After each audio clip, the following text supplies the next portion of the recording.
नमस्कार, आप देख रहे हैं ग्लोबल इंडिया टाइम्स। आज हम आप लोग को बताएंगे कि भारतीय सेना ने तालिबान के प्रति क्या रुख अपनाया है। जैसे कि हम सब जानते हैं कि तालिबान अफगानिस्तान के सत्ता पर सवार हो चुका है, लेकिन इसके साथ ही भारत पर खतरे की घंटी बज रही है कि तालिबान के ये आतंकी पाकिस्तान के इशारों पर कश्मीर में भौकाल मचा सकते हैं। लेकिन इस बीच भारतीय सेना ने जो कुछ कहा है उससे 130 करोड़ भारतीयों को गर्व से सर ऊंचा हो जाएगा, क्योंकि जब दुनिया तालिबान तालिबान कर रही थी उस वक्त सेना ने एक के बाद एक ऑपरेशन को अंजाम देकर जम्मू कश्मीर से आतंक की फैक्ट्री को ही तबाह कर दिया है। हर दिन आतंकियों के सफाये के समाचार आपने भी खूब सुने होंगे, तो वो सब भारतीय सेना के पॉलिसी का पार्ट था। जब पाकिस्तान में बैठे आतंकी इतने खौफ में हैं कि उन्हें नए कमांडर तक नहीं मिल पा रहे हैं। अब कश्मीर में इंडियन आर्मी ने कहा है कि कश्मीर घाटी पूरी तरह से अंडर कंट्रोल्ड है। न चीन और न ही पाकिस्तान की इतनी हिम्मत है कि वह कदम आगे बढ़ा सके। तालिबानियों की तो चिंता की भी दरकार नहीं है।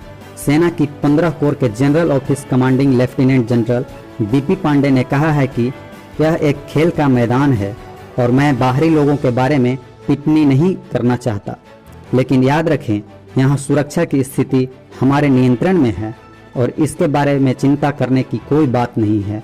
यह बयान ऐसे समय में आया है जब एक दिन पहले chief of defence staff general Bipin Rawat ने कहा था कि भारत अफगानिस्तान में आतंकवादियों गतिविधियों के बारे में चिंतित है, लेकिन इससे निपटने के लिए भारत का प्लान भी तैयार है। रावत का स्टेटमेंट काबुल सहित अफगानिस्तान पर तालिबान के नियंत्रण के मद्देनजर आया था, क्योंकि पश्चिमी सैनिकों ने वहां अपनी 20 साल की भागीदारी को समाप्त करने के लिए देश छोड़ दिया था।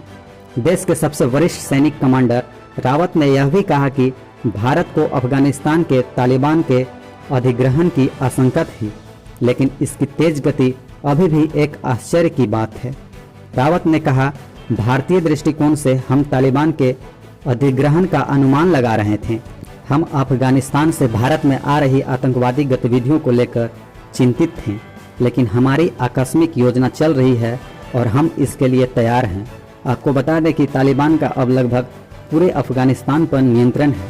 भारतीय सुरक्षा एजेंसियों के लिए सबसे बड़ी चिंता लश्कर तैयबा, जैश ए मोहम्मद, हेंगानी नेटवर्क, लश्कर झांगवे और तहरीक तालिबान पाकिस्तान जैसे इन समूहों ने अतीत में अफगानिस्तान में भारतीय हितों की निशाना बनाया है और लश्कर तैयबा जैसे आतंकियों ने भारतीय धरती पर हमला किया है।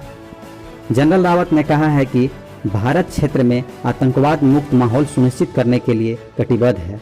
मुझे लगता है कि अगर क्वाड देशों से कोई समर्थन मिलता है तो हम आतंकवादियों को कम से कम पहचान करेंगे, और यदि आतंकवादियों के खिलाफ वैश्विक युद्ध लड़ने के लिए खुफिया जानकारी के तौर पर मिलती है तो हमें इसका स्वागत करना चाहिए। भारत, अमेरिका, ऑस्ट्रेलिया और जापान क्वाड का हिस्सा हैं। पाकिस्तान के लिए भस्मासुर बने तालिबानी का हिमायती बनने वाला पाकिस्तान अब इसका खामियाजा भुगतने लगा है। अफगानिस्तान सीमा पर तालिबान के हमले में 2 पाकिस्तानी सैनिक मारे गए हैं। यह हमला खैबर पख्तूनख्वा के बाजौर जिले में हुआ है।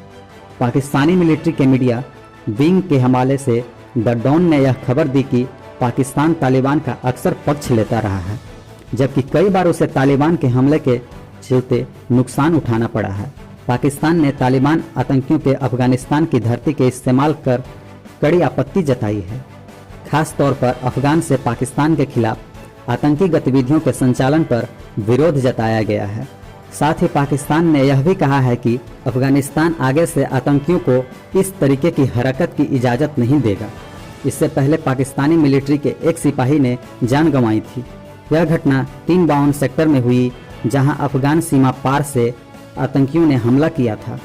तो उम्मीद है आप लोग को तालिबान आतंकियों के खिलाफ भारतीय सेनाओं के द्वारा बनाई गई पूरी रणनीति समझ में आ गई होगी। अगर वीडियो पसंद आया होगा तो लाइक कीजिएगा और हमारे चैनल को सब्सक्राइब भी कीजिएगा।